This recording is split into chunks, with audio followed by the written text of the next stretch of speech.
Hello, welcome to CDS Black. इस video में हम देखेंगे magnetic effects of electric current, जो कि हमारा अगला चैप्टर है। मेनली हम मैग्नेटिज्म से हम डील करेंगे इस चैप्टर में। करंट हम आई से दिखाते हैं, हमने पिछली वीडियो में देख लिया है। अब चलते हैं आगे। सबसे पहले देखते हैं करंट कैरिंग वायर। एक ऐसा वायर जिसमें करंट जा रहा हो will behave as a magnet. मान लेते हैं ये हमारा वायर है, इसमें करंट जा रहा है, तो इस करंट की वजह से एक मैग्नेटिक फील्ड इसके अराउंड जो है वो प्रोड्यूस हो जाएगी। ये है पहली चीज। अब ये एक्सपेरिमेंट किया था ओस्टेड साहब ने। ओस्टेड ने क्या किया था कि मान लो जैसे कि ये सर्किट है, यहाँ पे हम बैटरी लगा देते हैं, पॉजिटिव नेगेटिव, यानी करंट ऐसे जा रहा होगा और ऐसे जा रहा है, ऐसे जा रहा है, ऐसे जा रहा है, बड़ा वाला इस पॉजिटिव।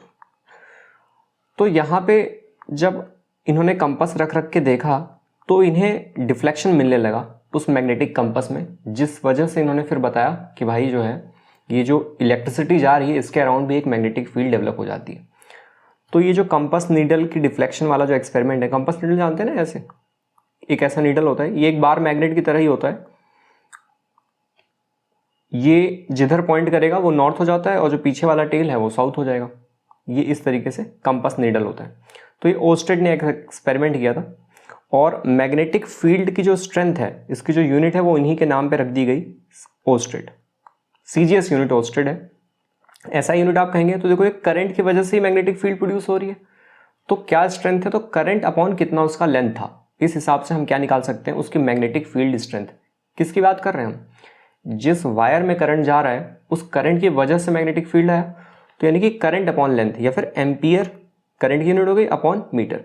ये असली यूनिट है मैग्नेटिक फील्ड स्ट्रेंथ की। मैग्नेटिक फील्ड की यूनिट क्या होती है? वो होती है टेस्ला। इसको हम दिखाते हैं कई बार, बी से है, आपने पढ़ा ही होगा। और इसकी यूनिट क्या है मैग्नेटिक फील्ड की? वो है टेस्ला। मैग्नेटिक फ्लक्स, ये मैं तीन चीजें इसलिए लाया हूं आपको कंफ्यूज करने के लिए, और उसके बाद डी कंफ्यूज कर देते हैं। मैग्नेटिक फ्लक्स क्या होता है आपको पता ही होगा। इससे जितनी मैग्नेटिक फील्ड लाइंस पास हो रही हैं इस यूनिट एरिया से, उसे हम कहते हैं मैग्नेटिक फ्लक्स, यानी कि मैग्नेटिक फील्ड अपॉन ये वाला एरिया। तो मैग्नेटिक फील्ड की यूनिट क्या हो जाती है? टेस्ला। और एरिया की क्या हो जाएगी? मीटर स्क्वायर, या फिर इसी को क्या नाम दे दिया? वेबर, WB लिखते हैं। तो ये दोनों शायद वो ना पूछे, लेकिन किसी और कॉम्पिटिटिव एग्जाम में पूछ सकते हैं। तो मैग्नेटिक फील्ड टेस्ला हो गई, मैग्नेटिक फील्ड स्ट्रेंथ क्या हो गई? ओस्टेड। ओस्टेड साहब की वजह से मिला। और मैग्नेटिक फ्लक्स क्या है? पर यूनिट एरिया आ जाता है, यानी कि टेस्ला पर मीटर स्क्वायर, या फिर इसी को हम कह देंगे वेबर। ये जो कंपास नीडल अभी भी हमने देखा, अगर कोई स्टेटमेंट बेस्ड में क्वेश्चन आ जाए कि it behaves like a small bar magnet, तो यस, ये इधर पॉइंट कर रहा है ना, नॉर्थ और south. Like poles repel, unlike poles attract. बिल्कुल बचपन वाली बात है कि अगर हमारे ये मैग्नेट है, यहां पे एक नॉर्थ पोल होगा, यहां पे एक साउथ पोल होगा, एक दूसरा आप लाएंगे तो ये इसकी ओर खींचा चला जाएगा, जैसे आप उसकी तरफ खींचे चले जाते हैं या वो आपकी तरफ खींचे चले जाते हैं। सॉरी एक ही चीज होता है ना, हम ही लोग जाते हैं। तो ये साउथ नॉर्थ की ओर जाएगा, तो ये अनलाइक है ना, एक दूसरे की तरह तो नहीं है। और जो लाइक वाले हैं, मान लो अगर यहाँ पे नॉर्थ पोल वाला होता तो ये रिपेल करने लगता है ना, चुंबक से। वो तो बचपन में सभी ने किया ही है, जैसे ले जाते हैं, चिपकता ही नहीं है दोनों, यानी कि सेम पोल है। और अगर अपोजिट कर दोगे तो दोनों जो है वो चिपक जाएंगे, क्योंकि अनलाइक पोल्स हैं। यहीं से ये लाइन याद आती है कि लाइक पोल रिपेल, या फिर लाइक डिजॉल्व लाइक। केमिस्ट्री में हम क्या पढ़ते हैं? Like dissolve like. अगर आपने सबसे बेसिक केमिस्ट्री पढ़ी हो तो एक जैसी चीजें वाली जल्दी घुल जाती हैं, है ना। तो 10 कंडीशन मैटर्स। किस बात के लिए कह रहे हैं वो कंडीशन जानना जरूरी। ये बहुत ही बेसिक चीजें हमने देख ली। अब हम चालू करते हैं असली खेल। अच्छा, क्या हो अगर इस मैग्नेट को हम ब्रेक कर देंगे? इस मैग्नेट को आप ब्रेक करेंगे तो क्या होगा? ये फिर से दो मैग्नेट बन जाएगा, एक north pole south pole, north pole south pole. इसको तोड़ देंगे तो फिर से वो मैग्नेट बनता चला जाएगा। ठीक है, ये चीजें। अब ये हमारा बार मैग्नेट है। मैग्नेटिक फील्ड जो आई उसकी डायरेक्शन होती है, ये एक वेक्टर क्वांटिटी है। मैग्नेटिक फील्ड लाइन कैसे निकलती है? North to south. नॉर्थ से निकल रही है, साउथ की ओर जा रही है, एकदम दिख रहा है। ये देखो, ऐसे निकलेगा, ऐसे जाएगा, यहां से निकलेगा, यहां जाएगा। ये डायरेक्शन नॉर्थ टू साउथ है आउटसाइड द बार मैग्नेट। और ये जो मैग्नेटिक फील्ड लाइंस हैं, आवाज़ तो आ ही रही होगी, मुझे लग रहा है ठीक नहीं है। तो ये जो मैग्नेटिक फील्ड लाइंस हैं ये फॉर्म करते हैं एक क्लोज्ड लूप, पूरा का पूरा क्लोज्ड लूप। सिर्फ यहाँ तक नहीं, यहाँ तक तो हमें बार मैग्नेट दिख रहा है, हमें तो ऐसे दिख रहा है बार मैग्नेट यहाँ से यहाँ, पर क्लोज्ड लूप कैसे हुआ? तो अंदर अगर आप मैग्नेट के देखेंगे तो अंदर साउथ टू नॉर्थ जाता है। यहां पेन अगर चेंज हो जाए ब्लैक, तो पूरी तरीके से ये एक क्लोज्ड लूप बन जाएगा कि नहीं बन जाएगा? बन जाएगा ना, यानी नॉर्थ टू साउथ इसकी डायरेक्शन है। और अगर आप इनसाइड द मैग्नेट देखेंगे तो वो साउथ टू नॉर्थ है एक तरह से, और पूरी तरीके से इन्होंने क्या बना लिया है? Closed loops. वहीं दूसरी ओर एक और बात जो हमारे सामने आती है वो ये है कि magnetic field lines do not cross each other.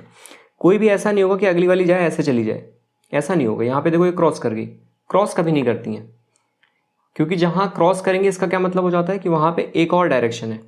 Magnetic field lines कभी भी क्रॉस नहीं करेंगी, अपनी अपनी जाएंगी भाई, ठीक है। अब अगर हम इनकी स्ट्रेंथ देखें, स्ट्रेंथ कैसे डिसाइड होती है, कहाँ पे ज़्यादा स्ट्रेंथ है? तो स्ट्रेंथ डिसाइड होती है कि कितनी ज़्यादा मैग्नेटिक फील्ड लाइंस हैं इर्द गिर्द, यानी कि जितने ज़्यादा क्राउडेड होगा उतनी ज़्यादा स्ट्रेंथ है, उतनी ज़्यादा मैग्नेटिक फील्ड लाइंस है, तो वैसे ही फीलिंग दे रहा है। अब जैसे मान लो आप दूर जाते जाओ, इस मैग्नेट से आप दूर जाओ तो ये कुछ ऐसा बनने लगेगा।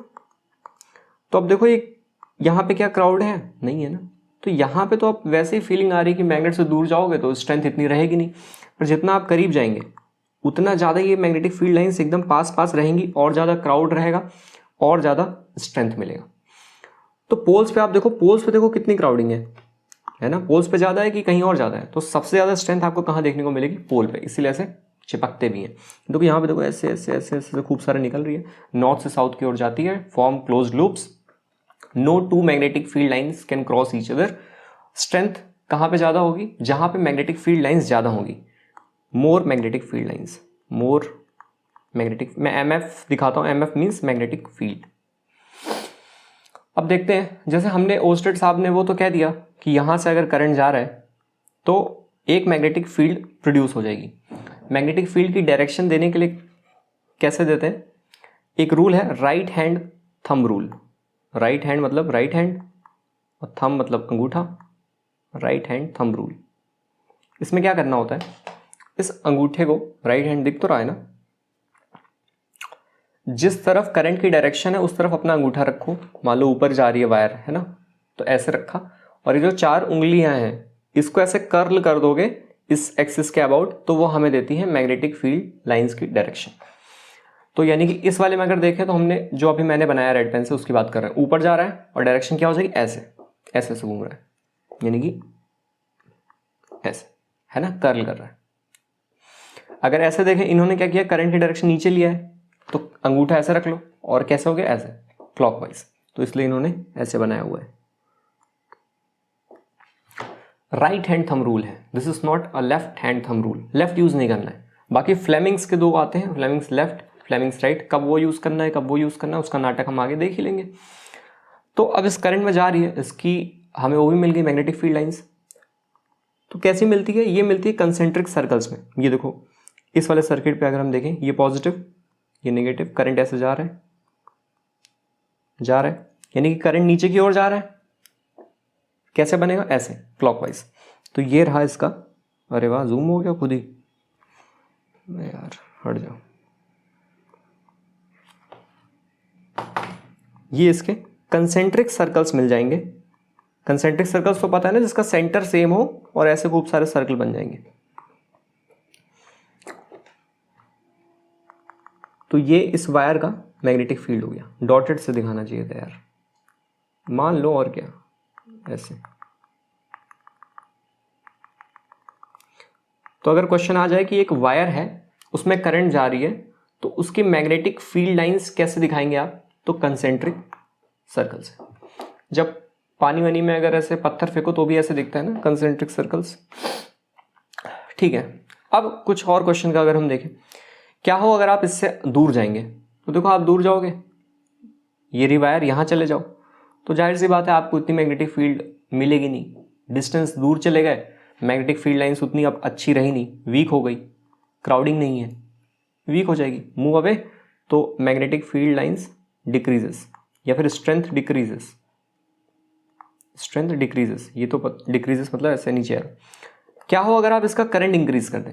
इस वायर में अभी करंट मान लो आप 5 एम्पियर का भेज रहे हो, अब आप 10 एम्पियर का भेजने लगो, करंट आप बढ़ाएंगे तो क्या होगा? जाहिर सी बात है और अच्छी मैग्नेटिक फील्ड बनेगी और ज़्यादा स्ट्रेंथ बनेगी, तो स्ट्रेंथ क्या हो जाएगी? इंक्रीज हो जाएगी, या मैग्नेटिक फील्ड लाइंस और स्ट्रांग हो जाएगी। क्या हो अगर करंट की डायरेक्शन आप रिवर्स कर देंगे? तो मैग्नेटिक फील्ड लाइन जो ऐसे क्लॉकवाइज बन रही थी वो एंटी क्लॉकवाइज बनने लगेगी, क्योंकि थंब रूल ऐसे के बजाय आप ऐसे लगा देंगे, है ना। तो एंटी क्लॉक वाला क्लॉक हो जाएगा या फिर क्लॉक वाला एंटी क्लॉक हो जाएगा, यही तो होगा। ये तो वहीं पे करके भी देख सकते हैं। तो ये हमने देखा एक वायर में करंट जा रही है और उसके मैग्नेटिक फील्ड के बारे में। अब देखते हैं, मान लो अभी एक ऐसा वायर था ना, अब इसी वायर को ऐसे मोड़ के लूप बना देते हैं, क्योंकि कुछ करना है लाइफ में, मज़ा तो आना चाहिए ना। तो इस वायर को आपने ऐसे लूप बना दिया, लो ये वायर ही था लेकिन अब एक सर्कुलर लूप बन गया है। मेरे से अच्छा नहीं बना है, ऐसे बना देते हैं, यहाँ से ऐसे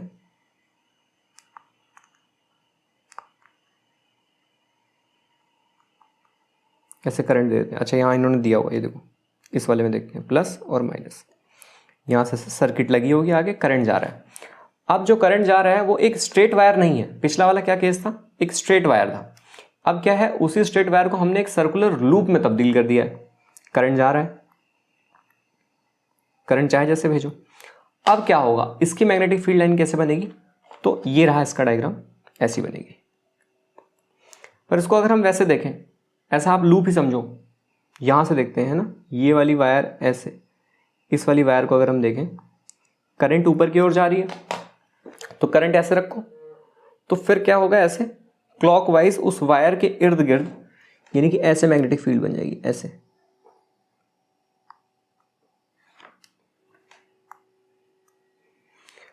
फिर जो इधर आ रही है, इस वायर को भी आप अगर स्ट्रेट मान करके करोगे तो ऐसे, यानी इसमें ऐसे बन जाएगा। इसमें देखते हैं, तो यानी आपको समझ आ गया ना, यहां पे क्या है, आउटवर्ड टू इनवर्ड जा रहा है, ये देखो आउटवर्ड टू इनवर्ड जा रहा है।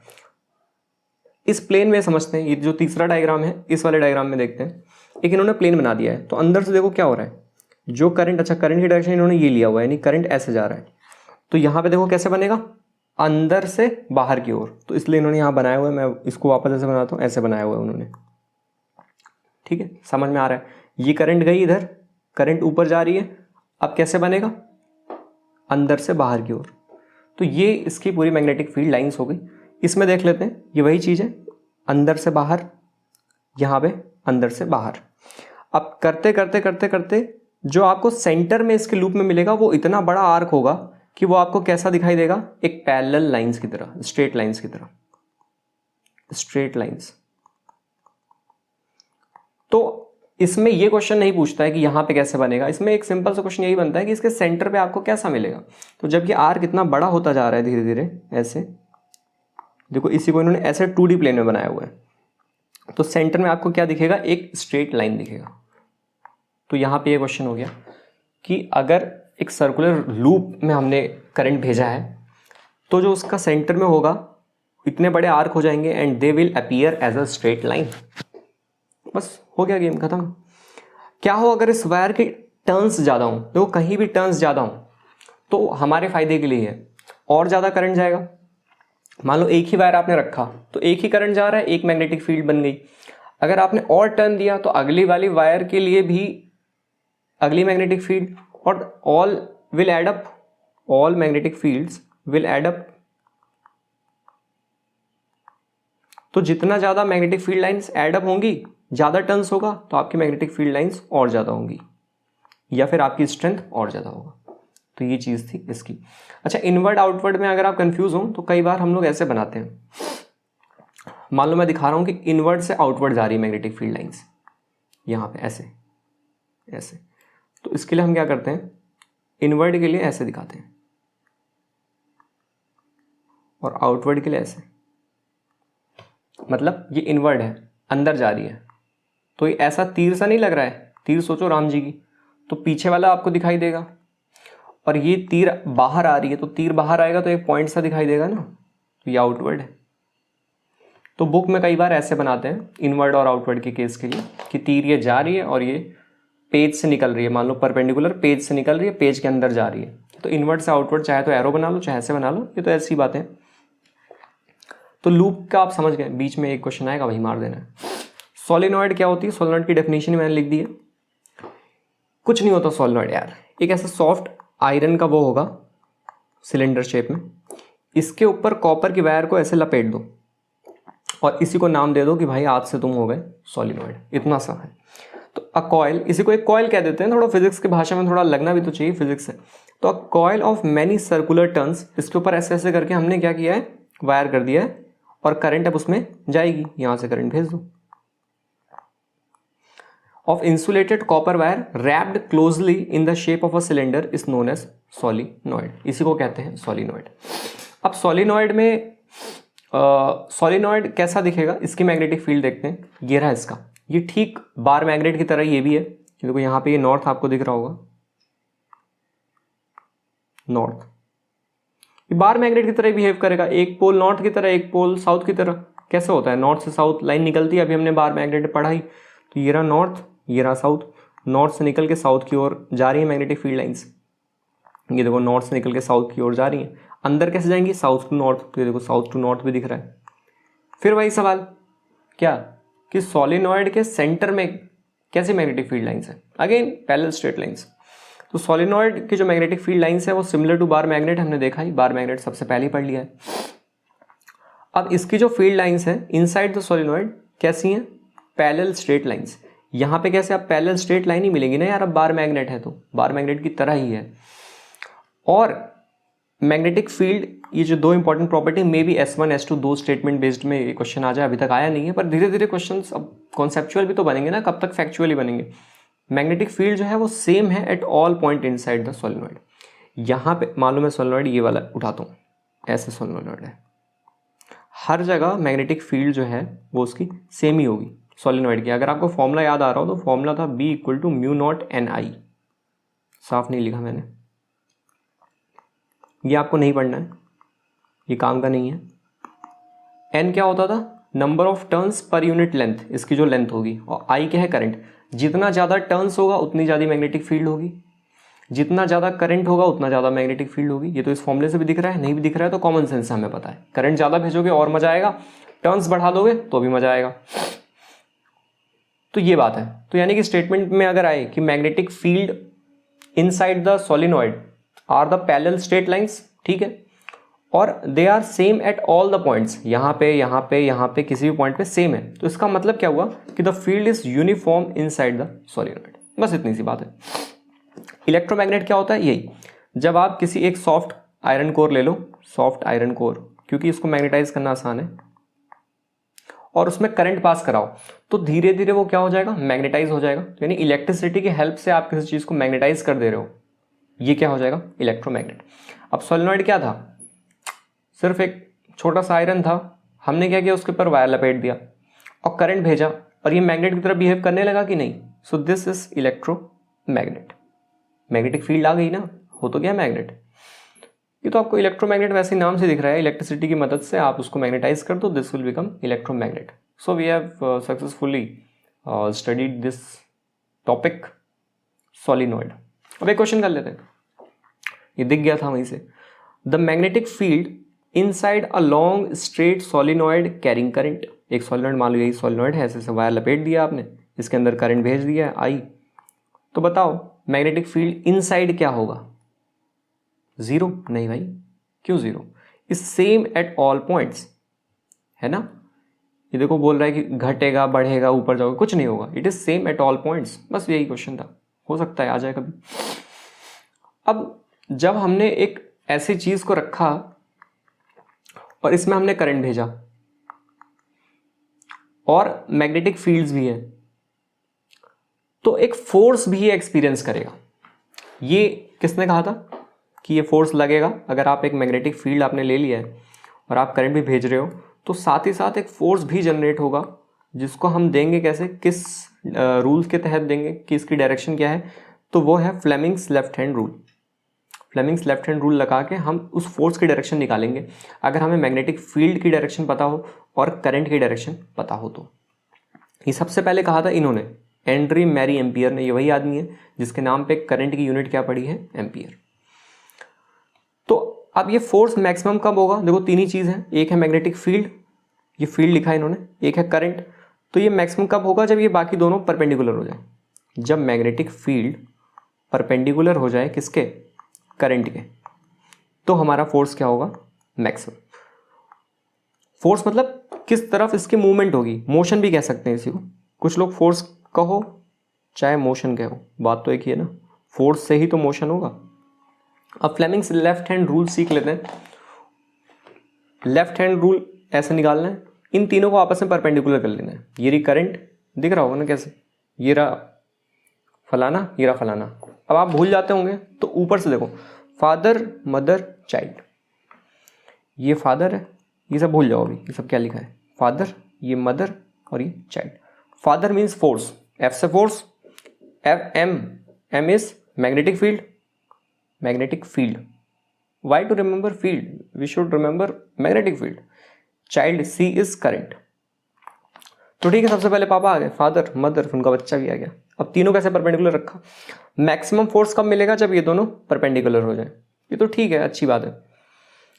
अब इनकी डायरेक्शन के हिसाब से रखना है और डायरेक्शन मिल ही जाए। आपने बचपन में खेला ही है, क्या ही खिलवाना है ना, या फिर जो कोई क्वेश्चन होगा तो हम लोग लगा लेंगे।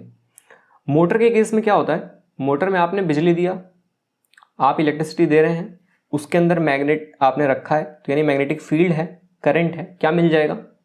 फोर्स। और जैसे ही फोर्स मिलेगा, वो आपने लगा रखा है शाफ्ट से, वो घूमा और घूमने लगा, है ना, समझ तो रहे हो ना? ठीक है, अब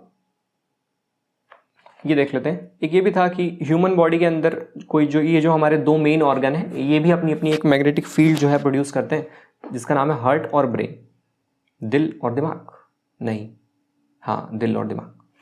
इनका जो एमआरआई करते हैं, कई होता है सीटी स्कैन एमआरआई टाइप का, तो दिमाग का ही होता है, यानी कि बात ठीक है कि मैग्नेटिक फील्ड्स जहाँ बनती है उन्हीं का करते हैं। एमआरआई का फुल फॉर्म देख लेते हैं, मैग्नेटिक रेजोनेंस इमेजिंग, जो कि एनसीईआरटी में है, तो ठीक है पढ़ लेना, ठीक रहता है। मोटर की बात करते हैं। देखो मोटर पता ही है कि आप इलेक्ट्रिक एनर्जी उसको देते हैं, वो इलेक्ट्रिकल को मैकेनिकल में कन्वर्ट कर देता है। मोटर तो आपने गाड़ी वाड़ी का भी निकाल के बचपन में खेलते थे। अब इसकी वर्किंग चाहे तो हम सीख सकते हैं, पर उसकी ज़रूरत अब है नहीं, लेकिन देख लेंगे हम। अब देखो क्या है, यहाँ नॉर्थ पोल दिख रहा है, साउथ पोल दिख रहा है, यानी हमने रखा मैग्नेट। मैग्नेटिक फील्ड की डायरेक्शन क्या होती है? नॉर्थ टू साउथ, यानी कि इस वक्त मैग्नेटिक फील्ड की डायरेक्शन कुछ ऐसी है। अब यहां से हमने सर्किट से करंट भेज रहे हैं और हमें मिलेगा क्या? फोर्स, और ये घूमने लगेगा। ये देखो, ये पॉजिटिव, यानी कि करंट यहां से निकलेगी, करंट यहां से निकलेगी, करंट यहां जाएगी। अब यहां देखो ये वाला जो है, मैं इसको दोबारा बनाता हूं, इन्होंने शाफ्ट बना के थोड़ा सा कंफ्यूजिंग सा कर दिया है। मैं अगर इसको ऐसे बना दूं,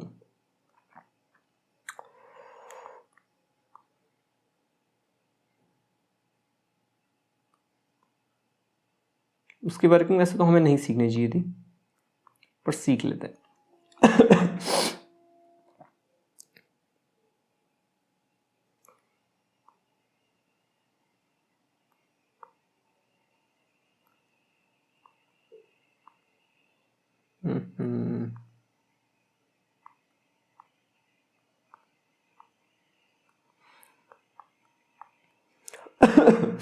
ठीक है, ये जो सर्किट है हमारी, ये सर्किट से कनेक्ट है, यानी यहां से इसको पावर सप्लाई दे रहे हैं हम।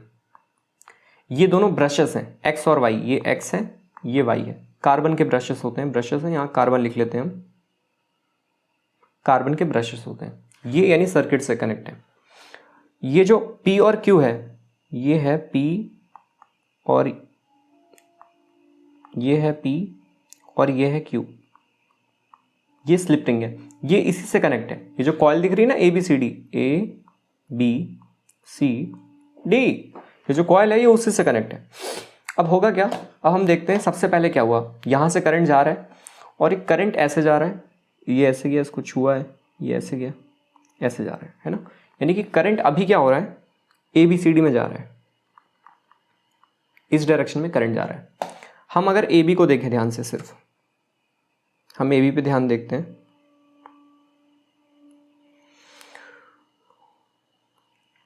फ्लेमिंग्स लेफ्ट हैंड रूल लगाएंगे क्योंकि हमें क्या चाहिए, फोर्स, हमारे पास क्या है, मैग्नेटिक फील्ड और करंट।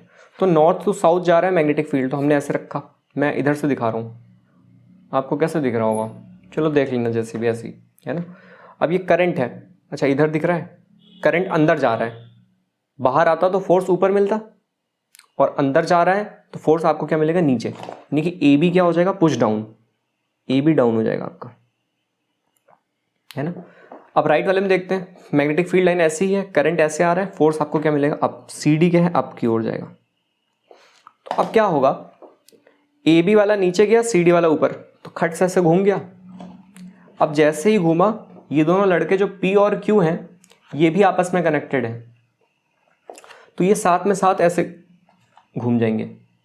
मैं ऐसे दिखाता हूँ, AB पहले तो नीचे हुआ, साथ ही साथ CD ऊपर गया, फिर क्या हुआ, Q वाला अब X पे टच कर गया, यहाँ पे Q हो गया, ये XY तो कांस्टेंट है, ब्रशेस जो हैं हमारे, और P वाला इसके ऊपर आ गया, एक साथ ऐसे घूमा ना।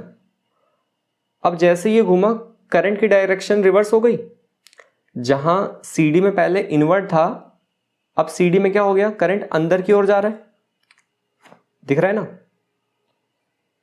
करंट जब जा रहा था, पहले AB को जा रहा था, अब AB वाली जगह AB तो है नहीं, इन लोगों ने ऐसे चेंज कर लिया, तो करंट अब CD में इन्वर्ट जा रहा है, और AB जो कि अब उस पार पहुंच चुका है, उसमें क्या हो गया, करंट अब इन्वर्ट की बजाय आउटवर्ड आ रहा है, तो करंट की डायरेक्शन रिवर्स हो गई। AB में अभी तक क्या था, करंट सीधा जा रहा था, जैसे ही ये दोनों ऐसे ऐसे हो गई, करंट की डायरेक्शन रिवर्स हो गई, तो अब AB जो नीचे जा रहा था, AB क्या होने लगेगा, ऊपर, तो वापस से क्या हुआ, AB ऐसे नीचे गया, फिर ऊपर हो गया, नीचे गया, ऊपर हो गया, नीचे गया, ऊपर हो गया। ये वर्किंग जिससे समझ आ गई वो ठीक है, जिससे नहीं आई है इतना समझ लो कि घूमने लगेगा, ये दोनों घूमने लगेगा, तो ऐसे ऐसे से घूमने लगेगा, और यहीं से हमने लगा दिया शाफ्ट, और हमको यहाँ से घूमती हुई चीज़ मिल जाएगी। इसमें जो मेन काम जो करंट की डायरेक्शन को रिवर्स कर रहा है, उसको हम कहते हैं कम्यूटेटर, जो कि यहाँ पे कौन है, ये स्प्लिट रिंग्स, यहाँ पे स्प्लिट रिंग्स, ये क्या है, हमारा कम्यूटेटर। कम्यूटेटर क्या होता है, which reverse the direction of current.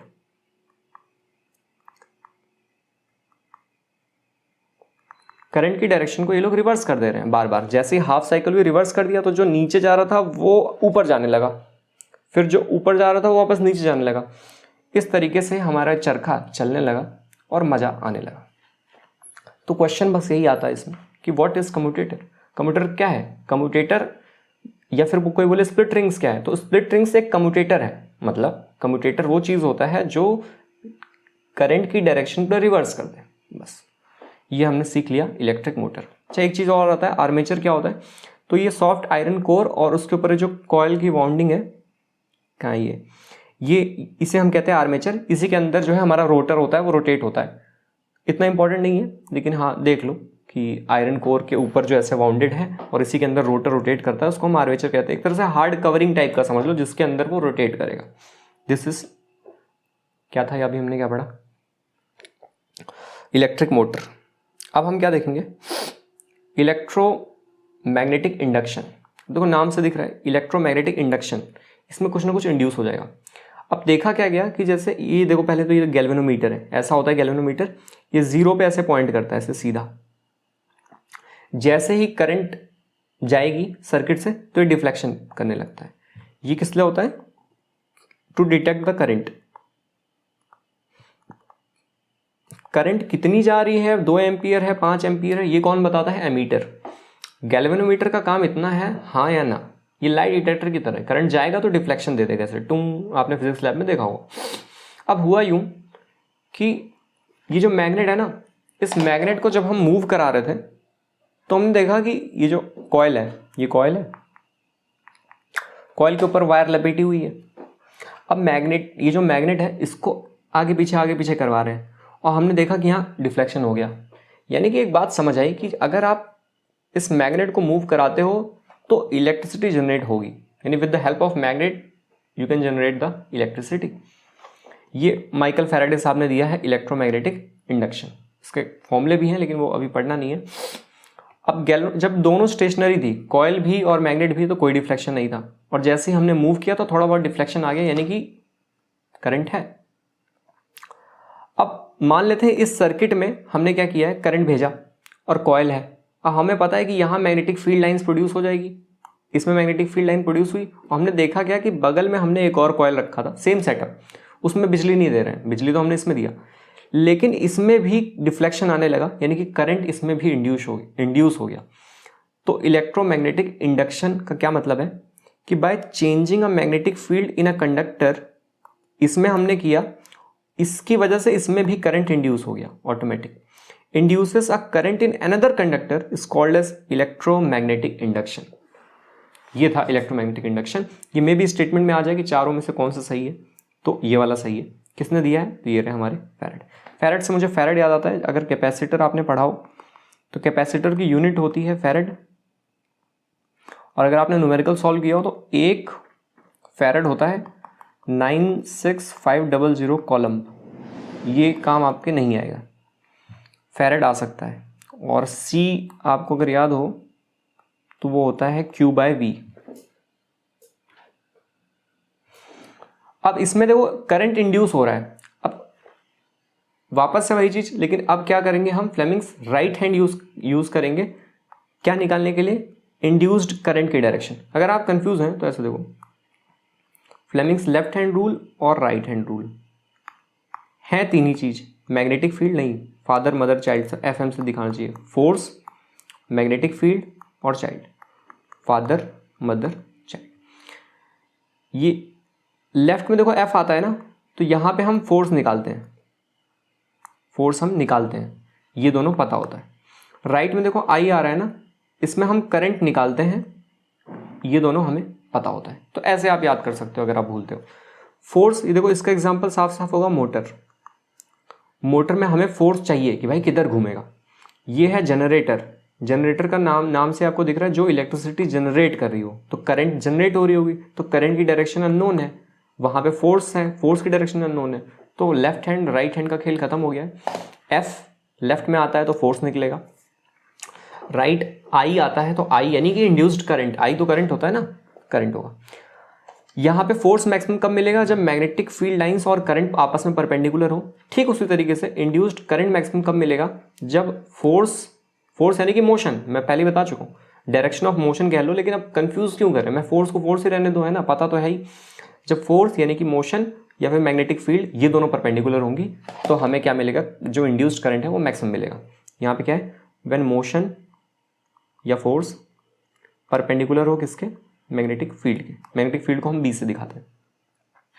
फिर से वही चीज, father mother child, F right hand देखो, F ये मूवमेंट है यानी कि फोर्स से तो मूवमेंट होगा, M means magnetic field, C means current, और इसमें हमें क्या करना है, इंड्यूस्ड करंट ही हमारा आएगा। तो हमें क्या लगाना है, फ्लेमिंग्स राइट हैंड रूल।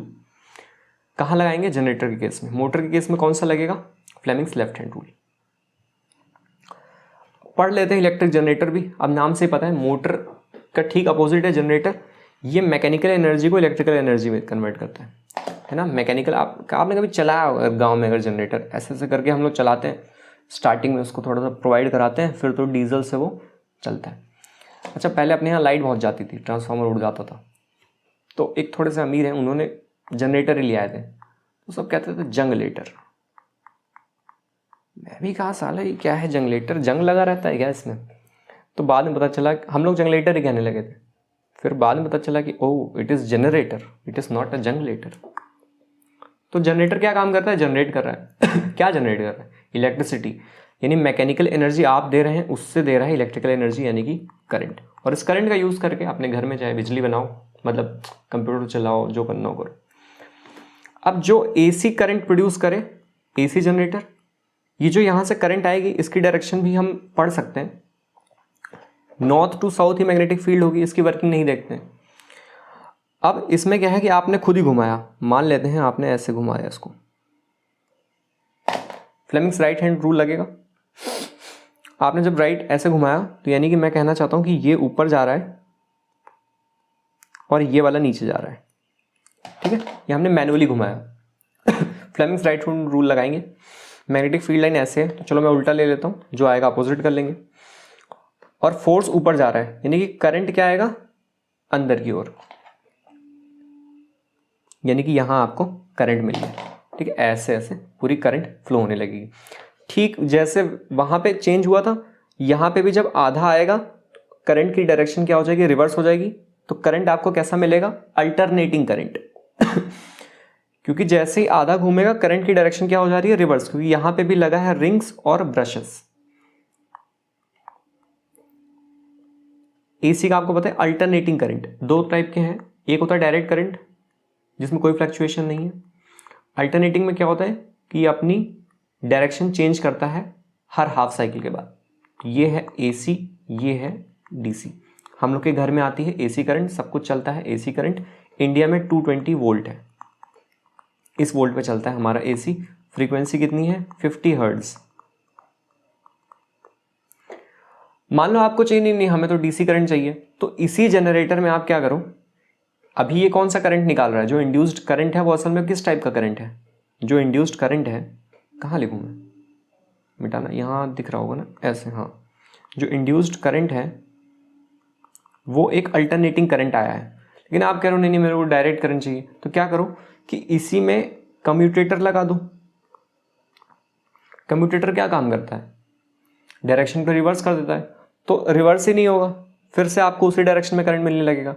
तो जब आप इसी एसी जनरेटर में कम्यूटेटर, ये देखो, तो वो क्या बन जाएगा, एक डीसी जनरेटर बन जाएगा। तो क्वेश्चन आ सकता है कि डीसी जनरेटर में कैसा होना चाहिए, तो डीसी जनरेटर के पास स्प्लिट रिंग टाइप का एक कम्यूटेटर होना चाहिए जो कि उसको वापस से रिवर्स कर दे, यानी कि उसको उसी डायरेक्शन में करंट मिलती रहे, अल्टरनेटिंग करंट ना मिले, क्योंकि अल्टरनेटिंग करंट में क्या होता है, डायरेक्शन चेंज होती रहती है। थोड़ा सा क्या कॉम्प्लिकेटेड लग रहा है, क्या खिचड़ी हो गई है।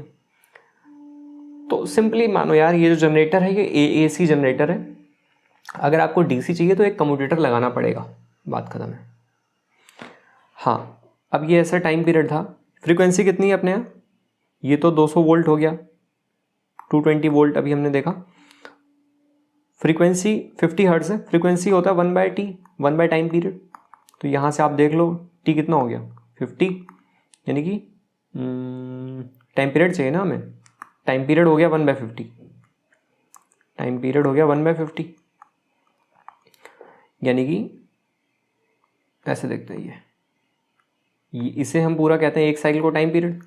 तो कितनी देर में अपनी साइकिल चेंज करती है, यानी कि t/2 हमें चाहिए, तो t/2 कर देना, 1/50 इंटू 2, t/2, 1/100, यानी 1/100 सेकेंड में ये डायरेक्शन चेंज करती है। AC changes its direction every 100 second. Time period कोई पूछे तो क्या हो जाएगा, 1/50। कोई पूछे कितनी देर में डायरेक्शन चेंज कर ले रही है, तो इतने में डायरेक्शन चेंज कर ले रही है, टाइम पीरियड तो ये पूरा हो जाएगा ना। फ्रीक्वेंसी कितनी है, 50 hertz. You have to remember these two values.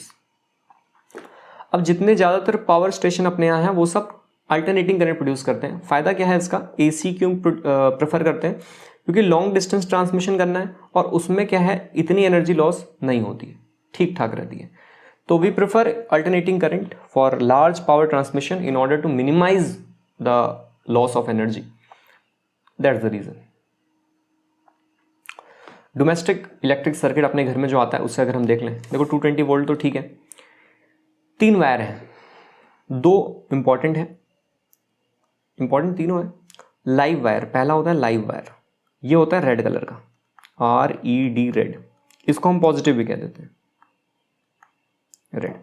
एक होता है न्यूट्रल वायर, ये होता है ब्लैक कलर का, आपको दिख भी रहा होगा, इसको हम नेगेटिव कह देते हैं। Live wire is positive, red in colour, neutral wire is negative, black in colour. एक होता है अर्थ वायर, ये होता है ग्रीन कलर का। इन्हीं दोनों से अपना चलता है। ग्रीन वायर क्या है कि एक मेटल की प्लेट में, यहां मैंने लिखा होगा, ये मेटल की प्लेट जो अर्थिंग वाला वायर है वो फाइनली किससे कनेक्ट होता है, घर के बाहर क्या करते हैं, अर्थ वाला वायर को ग्राउंड से कनेक्ट कर देते हैं, एकदम नीचे डीप में। ये होता क्योंकि मान लो कभी कोई एनर्जी लीक हो जाए तो हम क्या चाहेंगे कि ये एक अल्टरनेट पाथ प्रोवाइड कराए और सारी की सारी जो पोटेंशियल है वो ज़मीन में चला जाए। ये ज़मीन तो वैसे ही क्या है, सी ऑफ इलेक्ट्रॉन्स है, तो आपको शॉक ना लगे, सारा का सारा कहाँ चला जाए, अर्थ में। लीकेज, अगर कोई एनर्जी का लीकेज हो तो अर्थ में चला जाए and prevents from electric shock. Major लिख सकते हैं, सीवियर लिख सकते हैं। शॉक तो लगेगा ही, उतना नहीं लगेगा क्योंकि थोड़ा सा आपकी जो इसकी जो करंट है, जो एनर्जी है, वो कहाँ चले जाएगी, अर्थ में। ये काम है अर्थवायर का। क्या करते हैं, मेटल प्लेट में लेके उसको डीप ग्राउंड के अंदर रख देते हैं। तो ये थी कहानी लाइव वायर न्यूट्रल वायर की। और यहाँ ये सब आपको नहीं देखना है, बस आपको इतना जानना है। यहाँ से मैं कट कर देता हूँ इतना। अब इलेक्ट्रिसिटी मीटर है, फिर लगता है फ्यूज़। फ्यूज़ हमने पिछली वीडियो में देख ही लिया था। अभी जो 3 पिन वाला सॉकेट है ऐसे वाला, तो आपने देखा होगा ये वाला थोड़ा सा लंबा होता है ऐसे, ये इतना लंबा नहीं होता। ये क्या करता है, ये अर्थ वाला है, ये अर्थ वाला है। ये इसमें से एक लाइव ले लो और एक न्यूट्रल ले लो। अब अर्थ के बिना भी चल तो जाएगा ही, लाइव और न्यूट्रल से ही चला लो। लेकिन 3 पिन सॉकेट वाले में क्या होता है ये बड़ा सा क्यों होता है कि वो पहले पहुंच जाए। तो पहले पहुंच जाए तो मान लो से प्रेस है, इलेक्ट्रिक प्रेस, ये प्रेस लग रहा है ही नहीं, यहाँ पे से प्रेस है। तो अगर कोई मेटल वाली बॉडी है, मान लेते हैं प्रेस है या ओवन है, तो उस मेटल बॉडी से कनेक्ट होता है अर्थ वाला वायर, कि मान लो कभी करंट इस मेटल बॉडी में उतरे तो वो अर्थ वाली वायर के थ्रू चला जाए और आपको इतना शॉक ना लगे। तो ये वाला जो है थोड़ा सा लंबा होता है कि पहले वो अर्थ से कनेक्ट हो जाए, ताकि अगर मान लो उसमें करंट हो तो मेटल बॉडी से इसमें चला जाए, अर्थ में चला जाए, आपको शॉक ना लगे। तो यही होता है 3 पिन वाले सॉकेट में। फ्यूज हमने देख लिया था कि जो भी हमारी घर की चीज़ें हैं वो आपस में तो पैरेलल में कनेक्ट होती हैं, लेकिन क्या होता है कि यहाँ पे हम फ्यूज़ को सीरीज़ में कनेक्ट कर देते हैं। फ्यूज़ को कि अगर कभी सॉरी कभी ज़्यादा ओवरलोडिंग हो जाए, ज़्यादा वोल्टेज की सप्लाई आ जाए, तो ये खुद ही heat, Joule's law of heating, जितनी ज़्यादा करंट आएगी H = VIT, या जितना ज़्यादा वोल्टेज होगा तो हीट हो जाएगा और ये ब्रेक हो जाएगा। जब खुद ही ब्रेक हो जाएगा तो आगे करंट नहीं जाएगी और सारी की सारी चीज़ें आपकी सेफ रहेंगी। तो to prevent the damage due to overloading, overloading के केस में होता क्या, हमने पहले कल ही देख लिया था कि करंट बहुत ज़्यादा अचानक से बढ़ जाता है। जैसे मान लो ये लाइव वायर है, ये न्यूट्रल वायर है, अगर ये दोनों आपस में टच हो जाएं तो ये एक अल्टरनेट पाथ प्रोवाइड करा दे रहा है, जहाँ पे रेजिस्टेंस क्या है, इतना कम है और करंट ज़्यादा हो जाएगा अचानक से। ये हो जाता है शॉर्ट सर्किट या तो ओवरलोडिंग। शॉर्ट सर्किट या तो ओवरलोडिंग क्या हो जाता है, अगर live wire neutral wire touch भी हो जाए तो भी हो जाएगा, या फिर एक्सीडेंटल हाइक हो जाए वोल्टेज सप्लाई में, वोल्टेज सप्लाई अचानक से बहुत ज़्यादा आ जाए तो भी ओवरलोडिंग हो सकती है, या फिर टू मैनी अप्लायंसेस आपने एक सिंगल सॉकेट में सारा घुसेड़ दिया है तो भी ओवरलोडिंग हो सकती है। और बस यही है। तो क्या अब आप कंफ्यूज्ड हैं लेफ्ट हैंड रूल और राइट हैंड रूल में? वापस से आपको दिखाऊं क्या? हमने देखा ही था लेफ्ट हैंड रूल कब लगाना है, जब हमें फोर्स चाहिए हो, फोर्स यानी कि मोटर। राइट हैंड रूल कब लगाना है, जब हमें करंट चाहिए, इंड्यूस्ड करंट, करंट यानी कि generator. Are you sure? Father mother child, father is force, mother is magnetic field, C is child means current. शायद अब आप कंफ्यूज ना हो।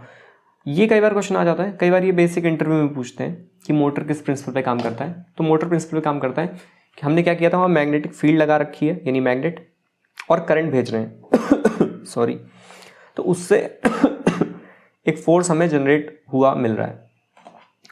अ current carrying conductor when placed in magnetic field experiences a force, this is the principle, और इससे वो घूमने लगता है सॉरी। जनरेटर का क्या प्रिंसिपल है? इलेक्ट्रोमैग्नेटिक इंडक्शन, इलेक्ट्रोमैग्नेटिक इंडक्शन, मतलब जब आप मैग्नेटिक फील्ड चेंज करेंगे तो उसी से आपको क्या मिल जाएगा, एक करंट इंड्यूस हो जाएगा। यहाँ पे करंट इंड्यूस हो जाता है किस केस में, जनरेटर में। Current will induced, current will induce. आप क्या चेंज कर रहे हैं, फोर्स या मैग्नेटिक फील्ड, किसी एक चीज को तो चेंज करो, मोशन को तो हम क्या कर रहे हैं, मोशन बार बार बदल रहे हैं ऊपर नीचे, और उस हिसाब से हमें करंट मिल जा रहा है। आइए कुछ PYQ देखते हैं। Which one of the following laws, ये है CDS 1 2021 का, 2018 में भी आया हुआ है क्वेश्चन, लेकिन अब ढूंढने में थोड़ा सा टाइम लगता है। Which one of the following laws of electromagnetism does not give the direction of magnetic field. Right hand thumb rule तो देगा ही, पहली बार हमने ऐसे ही देखा था, ऐसे करोगे उसका कर ला जाएगा, ये तो देता है। Fleming's left hand rule, right hand rule हालांकि नहीं देते हैं। फ्लेमिंग्स लेफ्ट हैंड रूल आपको फोर्स देगा, राइट हैंड रूल आपको करंट देगा, लेकिन मान लो आप चाहते हो इनकी मदद से निकालना तो निकाल तो सकते ही हो। तो ये या तो दोनों होगा या तो दोनों नहीं होगा, तो हालांकि होना नहीं चाहिए, लेकिन आप मान लो बाकी दो क्वांटिटी अननोन है तो तीसरी तो निकाल ही लोगे, तो मान लेते हैं अब यूपीएससी ने दिया है। तो Faraday's law of electromagnetic induction, ये डायरेक्शन ऑफ मैग्नेटिक फील्ड तो नहीं दे पाएगा।